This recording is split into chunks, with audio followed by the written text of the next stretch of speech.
Hey guys, so today we're looking at a hamstring bridge, and it's a nice exercise to bridge the gap between a hamstring injury and getting back to playing sports, or maybe you just want to get back into some regular running. This would be a great exercise to start building up some stability around the hips, but also starting to build some force and tension through that hamstring muscle again and strengthen it back up to the level you need for the activity you want to do. Okay, so first you need something to put your feet on, whether it's a bench like this or a box or even like a couch at home.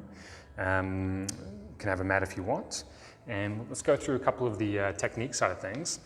So you're gonna lay on your back, heels up through here, and we're not too worried about at this stage like how close you are to the bench or how far away. Just find a distance that makes it feel like you can feel in the hamstring muscles.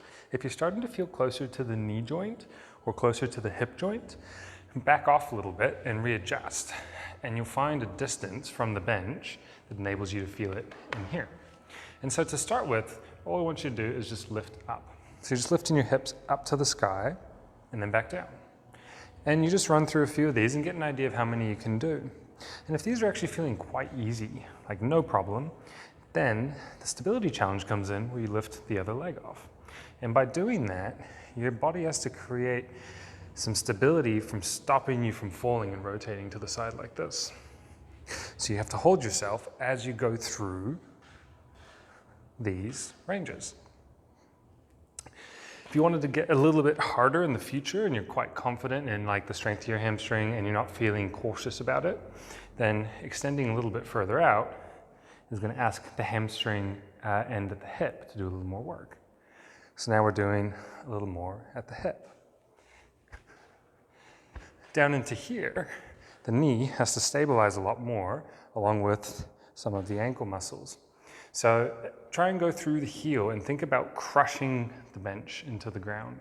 So I'm really pushing down through my heel. A lot of times after hamstring injuries, people have a hesitancy or an apprehension to putting force through their hamstring muscle. And so part of it's overcoming that psychological barrier. And you can do that by really pushing and crushing down. But give this a go around sort of like 3 sets of 6 to 12 reps. If you're getting upwards of 12 reps pretty consistently, move on to your single leg. If you can't get 6 reps, even with a double leg, go for a lower platform, or maybe even do the same thing, but from the ground. See how you get on with these, and then after a while, you might be ready to progress onto something like Nordic drops.